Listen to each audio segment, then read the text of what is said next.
বন্ধুরা, আগামী 20 মার্চ 2024 বুধবার এবছরের আমলকি একাদশী ব্রত পালন করা হবে। আর আপনি যদি এই একাদশী ব্রত পালন করতে পারেন তাহলে সেক্ষেত্রে খুবই ভালো।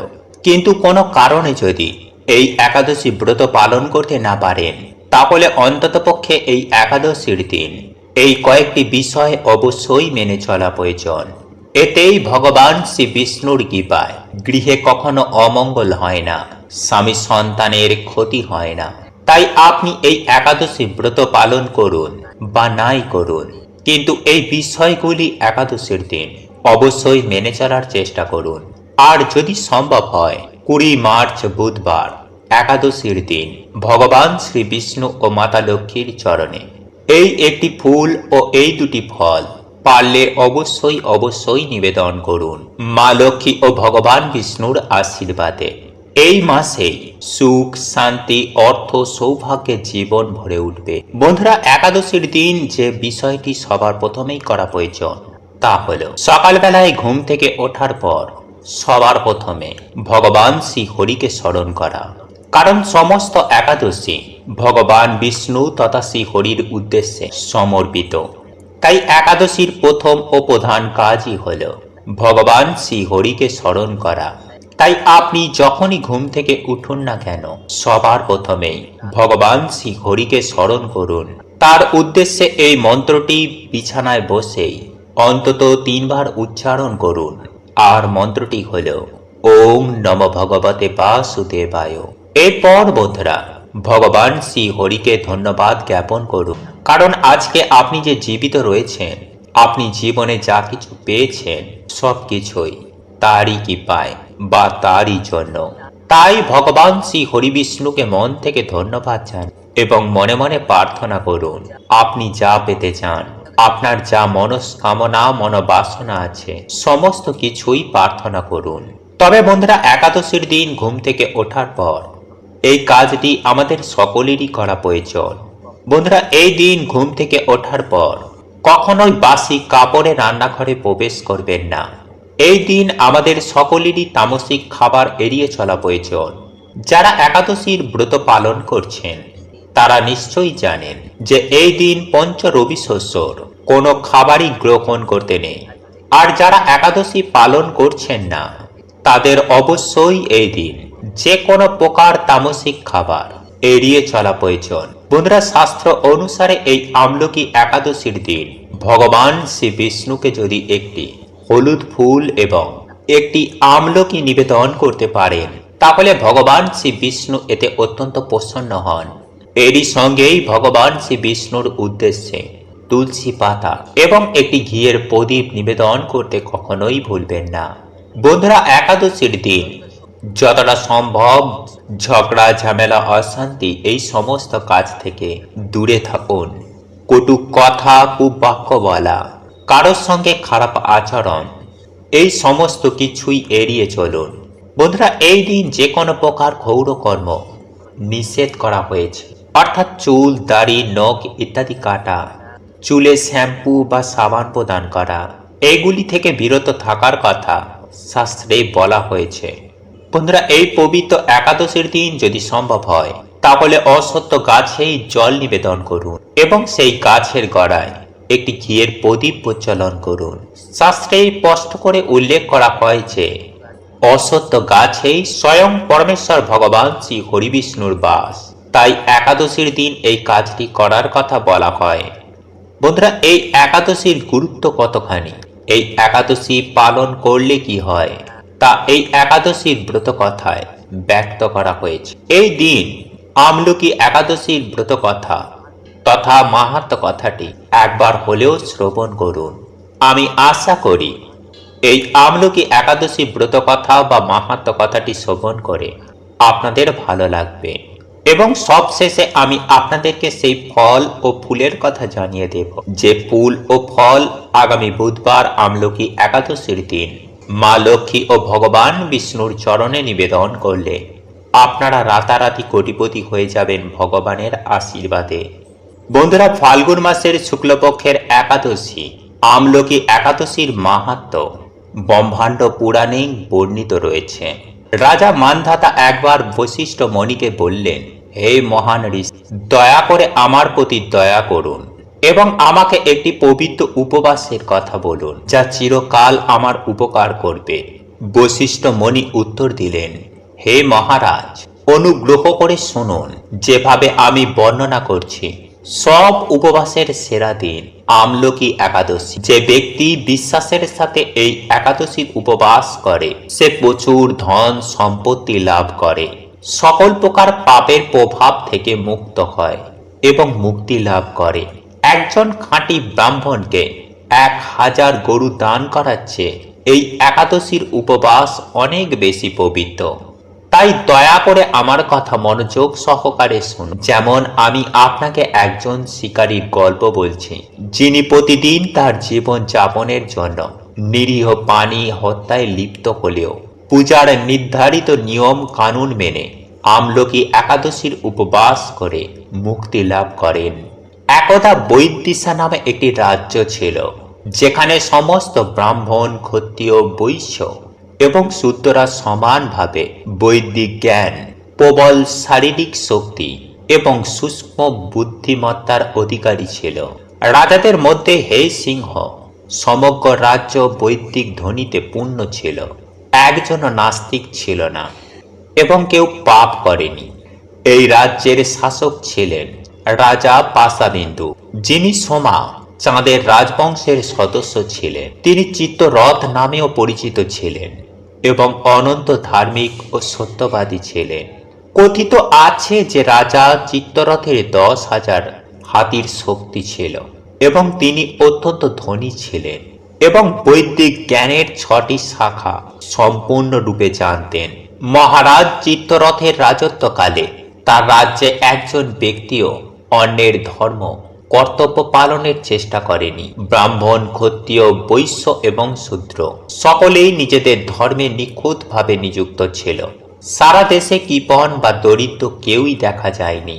কখনো খরা বা বন্যা হয়নি। প্রকৃতপক্ষে রাজ্যটি রোগমুক্ত ছিল এবং প্রত্যেকেই সুস্বাস্থ্য উপভোগ করত। লোকেরা ভগবানের পরম ব্যক্তিত্ব, ভগবান বিষ্ণুর কাছে প্রেমময় ভক্তিমূলক যেমন রাজা করেছিলেন, যিনি ভগবান শিবের প্রতি বিশেষ সেবাও করেছিলেন। তাছাড়া মাসে 2 বার সবাই একাদশীর উপবাস করে। এইভাবে হে শ্রেষ্ঠ রাজা, বৈদিশার প্রজারা বহু বছর পরম সুখে ও সমৃদ্ধিতে বেঁচেছিলেন। সকল প্রকার বাস্তুবাদী ধর্ম ত্যাগ করে তারা পরমেশ্বর ভগবান শ্রীহরির প্রেমময় সেবায় নিজেদেরকে সম্পূর্ণরূপে নিবেদন করেন। একবার ফাল্গুন মাসে দ্বাদশীর সাথে মিলিত হয়ে আমলকি একাদশীর পবিত্র উপবাস এসে গেল। রাজা চিত্তরথ বুঝতে পেরেছিলেন যে এই বিশেষ উপবাস বিশেষভাবে অনেক উপকার দেবে এবং এইভাবে তিনি এবং বৈদিশার সমস্ত নাগরিকরা এই পবিত্র একাদশীটি অত্যন্ত কঠোরভাবে পালন করেছিলেন। সমস্ত নিয়ম কানুন অনুসরণ করেছিলেন। নদীতে স্নান করার পর রাজা এবং সমস্ত প্রজারা ভগবান বিষ্ণুর মন্দিরে গেলেন। সেখানে একটি আমলকি গাছ জন্মেছিল। প্রথমে রাজা এবং তার নেতৃস্থানীয় ঋষিরা গাছটিকে জলে ভরা একটি পাত্র, সেই সূত্রে একটি সূক্ষ্ম চাঁদোয়া, জুতা, সোনা, হীরা, রুবি, মুক্তা, নীলকান্তমণি এবং সুগন্ধযুক্ত ধূপ উপহার দেন। তারপর তারা এই প্রার্থনার সাথে ভগবান পরশুরামের আরাধনা করলেন। হে ভগবান পরশুরাম, হে রেণুকার পুত্র, হে সর্বপ্রিয়, হে জগৎসমূহের মুক্তিদাতা, দয়া করে এই পবিত্র আমলকি গাছের নিচে আসুন এবং আমাদের বিনম্র প্রণাম গ্রহণ করুন। তারপর তারা আমলকি গাছের কাছে প্রার্থনা করলেন, হে আমলকি, হে ভগবান ব্রহ্মার বংশধর, তুমি সব ধরনের পাপ প্রতিক্রিয়া ধ্বংস করতে পারো। আমাদের সম্মানজনক প্রণাম এবং এই বিনীত উপহার গ্রহণ করুন। হে আমলকি, তুমি আসলে ব্রাহ্মণের রূপ, আর তোমাকেই এক সময় ভগবান রামচন্দ্র নিজেই পূজিত করতেন। যে কেউ আপনাকে প্রদক্ষিণ করে তাই অবিলম্বে তার সমস্ত পাপ থেকে মুক্তি পায়। তারা অবিলম্বে সমস্ত পাপ থেকে মুক্তি পায়। এই চমৎকার প্রার্থনা করার পর রাজা চিত্তরথ এবং তার প্রজারা সারা রাত জেগে থেকে একটি পবিত্র একাদশীর উপবাসের নিয়ম অনুসারে প্রার্থনা ও উপবাস করে। উপবাস ও প্রার্থনার এই শুভ সময়ে একজন অত্যন্ত ধার্মিক লোক সমাবেশে এসেছিলেন। এমন একজন ব্যক্তি যিনি পশু হত্যা করে নিজেকে এবং তার পরিবারকে রক্ষণাবেক্ষণ করেছিলেন। ক্লান্তি এবং পাপ উভয় দ্বারা ভারাক্রান্ত শিকারী রাজা এবং বৈদ্যিসার প্রজাগণকে সারা রাত জাগরণ, উপবাস এবং ভগবান বিষ্ণুর পূজা করে আমলকি একাদশী পালন করতে দেখেছিলেন, যেটি অনেক প্রদীপ দ্বারা উজ্জ্বলভাবে আলোকিত ছিল। শিকারী কাছাকাছি লুকিয়েছিল, ভাবছিল তার সামনে এই অসাধারণ দৃশ্যটিকে এখানে কি হচ্ছে।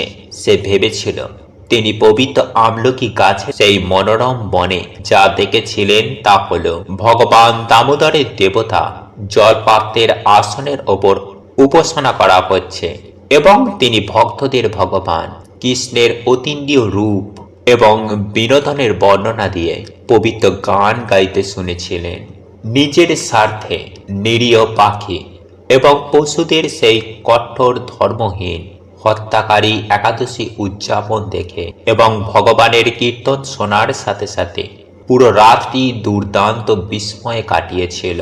সূর্যোদয়ের পরপরই রাজা এবং তার রাজকীয় দল দরবারে ঋষি এবং সমস্ত নাগরিক সহ তাদের একাদশী পালন শেষ করে বৈদ্যিসার শহরে ফিরে আসেন। শিকারী তার কুঁড়ে ঘরে ফিরে গেল এবং আনন্দে তার খাবার খেয়ে ফেলল।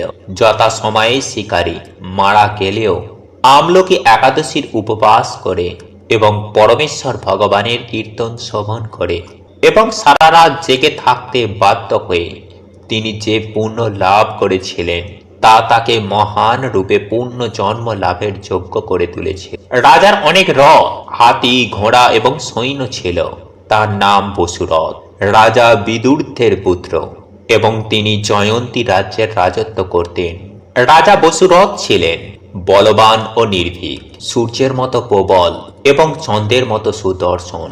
শক্তিতে তিনি ছিলেন শ্রী বিষ্ণুর মতো এবং ক্ষমতায় পৃথিবীর মতো অনন্ত দানশীল এবং সত্যবাদী। রাজা বসুরথ সর্বদা পরমেশ্বর ভগবান শ্রী বিষ্ণুর প্রতি প্রেমময় ভক্তিমূলক সেবা প্রদান করতেন। তাই তিনি বৈদিক জ্ঞানে অত্যন্ত পারদর্শী হয়ে ওঠেন। রাষ্ট্রীয় বিষয়ে সর্বদা সক্রিয়। তিনি তার প্রজাদের চমৎকার যত্ন নিতেন যেন তারা তার নিজ সন্তান। তিনি কারো প্রতি অহংকার অপছন্দ করতেন এবং দেখলেই তা ভেঙে ফেলতেন। তিনি অনেক ধরনের ত্যাগ স্বীকার করেছিলেন এবং তিনি সর্বদা নিশ্চিত করতেন যে তার রাজ্যের অভিভাবকরা পর্যাপ্ত দাতব্য পেয়েছে। একদিন জঙ্গলে শিকার করতে গিয়ে রাজা বসুরথ ফুটপাত থেকে সরে গিয়ে পথ হারিয়ে ফেললেন। কিছু সময়ের জন্য ঘোরাঘুরি করে এবং অবশেষে ক্লান্ত হয়ে পড়ে। তিনি একটি গাছের নিচে থেমে যান এবং বালিশ হিসাবে তার ব্যবহার করে ঘুমিয়ে পড়েন। তিনি যখন ঘুমাচ্ছিলেন তখন কিছু বর্বর উপজাতি তার ওপরে আসে এবং রাজার প্রতি তাদের দীর্ঘস্থায়ী শত্রুতার কথা স্মরণ করে। তাকে হত্যা করার বিভিন্ন উপায় নিয়ে নিজেদের মধ্যে আলোচনা শুরু করে। সে আমাদের বাবা, মা, নাতি, ভাগ্নে, চাচাদের হত্যা করেছে বলেই আমরা অনেক পাগলের মতো বনে উদ্দেশ্যহীনভাবে ঘুরে বেড়াতে বাধ্য হচ্ছি। এই বলে তারা রাজা বসুরথকে বর্ষা, তলোয়ার, তীর এবং রহস্যময় দড়ি সহ বিভিন্ন অস্ত্র দিয়ে হত্যা করার জন্য প্রস্তুত হল। কিন্তু এই মারাত্মক অস্ত্রগুলি একটিও ঘুমন্ত রাজাকে স্পর্শ করতে পারেনি এবং শীঘ্রই অসভ্য কুকুর ভোজন উপজাতিরা ভীত হয়ে পড়ে। তাদের ভয় তাদের শক্তি কমিয়ে দেয় এবং অনেক আগেই তারা তাদের সামান্য বুদ্ধি হারিয়ে ফেলে এবং হতবাক ও দুর্বলতায় প্রায় অচেতন হয়ে পড়ে। হঠাৎ রাজার শরীর থেকে এক সুন্দরী মহিলা আবির্ভূত হয়ে আদিবাসীদের চমকে দিল। অনেক অলংকার সজ্জিত, একটি চমৎকার সুগন্ধি নির্গিত, তার গলায় একটি চমৎকার মালা পরা, তার ভ্রু প্রচণ্ড ক্রোধের মেজাজে আঁকা এবং তার জ্বলন্ত লাল চোখ জল জল করে। তাকে মৃত্যুর মূর্তিপূর্ণ দেখেছিল। তার জ্বলন্ত চক্রের চাকিত হয়ে তিনি দ্রুত সমস্ত উপজাতীয় শিকারীদের হত্যা করেছিলেন, যারা ঘুমন্ত রাজাকে হত্যা করার চেষ্টা করেছিল। ঠিক তখনই রাজা জেগে উঠলেন এবং তার চারপাশে সমস্ত মৃত উপজাতিকে পড়ে থাকতে দেখে তিনি অবাক হয়ে গেলেন। সে অবাক হয়ে বলল, এরা সবাই আমার বড় শত্রু। কে তাদের এত হিংস্রভাবে হত্যা করেছে? কে আমার মহান দানশীল? ঠিক সেই মুহূর্তে তিনি আকাশ থেকে একটি কণ্ঠস্বর শুনতে পেলেন। তুমি জিজ্ঞেস করছিলে কে তোমাকে সাহায্য করেছে? আচ্ছা, সেই ব্যক্তি কে যে একা একা কাউকে বিপদে সাহায্য করতে পারে? তিনি আর কেউ নন, শ্রী কেশব, পরমেশ্বর ভগবান, যিনি কোনো স্বার্থপর উদ্দেশ্য ছাড়াই তার আশ্রয় গ্রহণকারী সকলকে রক্ষা করেন। এই কথাগুলি শুনেই রাজা বসুরথ ভগবান শ্রী কেশবের ব্যক্তিত্বের প্রতি ভালোবাসায় অভিভূত হয়েছে। তিনি তার রাজধানী শহরে ফিরে আসেন এবং সেখানে দ্বিতীয় ভগবান ইন্দ্রের স্বর্গীয় অঞ্চলের রাজার মতো কোনো বাধা ছাড়াই রাজত্ব করেন। অতএব এই রাজা মান্ধাতা শ্রদ্ধেয় বশিষ্ঠ মুনি উপসংহারে বলেছিলেন যে কেউ এই পবিত্র আমলকি একাদশী ব্রত পালন করবে, সে নিঃসন্দেহে ভগবান বিষ্ণুর পরম বাসস্থান লাভ করবে। এই পবিত্রতম উপবাসের দিনটি পালনের ফলে অর্জিত ধর্মীয় পুণ্য এতটাই বড় হয় যা আপনাকে অখণ্ড সৌভাগ্যের অধিকারী করে তুলবে। বন্ধুরা, এই দিনে আপনারা পারলে বাজার দোকান থেকে একটি আমলকি এবং একটি শ্রীফল অর্থাৎ নারিকেল বাড়িতে কিনে আনবেন। সেই সঙ্গে আপনাদের পক্ষে যদি সম্ভব হয় তাহলে আপনারা দুটি পদ্ম ফুল নিয়ে আসবেন এবং এই পদ্ম ফুল আর এই ফল দিয়ে আপনারা মা লক্ষ্মী এবং ভগবান বিষ্ণুর পুজো আরাধনা করবেন এবং পরের দিন শ্রীফল অর্থাৎ নারিকেল ভগবানের প্রসাদ রূপে আপনারা সপরিবারে গ্রহণ করবেন। আমলকি নিংড়ে তার রসটা পার করবেন এবং এই আমলকির রস আপনাদের স্নানের জলে মিশিয়ে সেই জল দিয়ে আপনারা স্নান করবেন। দেখবেন তাহলে আপনারা সারা জীবন রোগমুক্ত হবেন। তবে আপনারা যে প্রসাদ ভগবান বিষ্ণু নিবেদন করবেন সেই প্রসাদে তুলসী পাতা অবশ্যই দেবেন।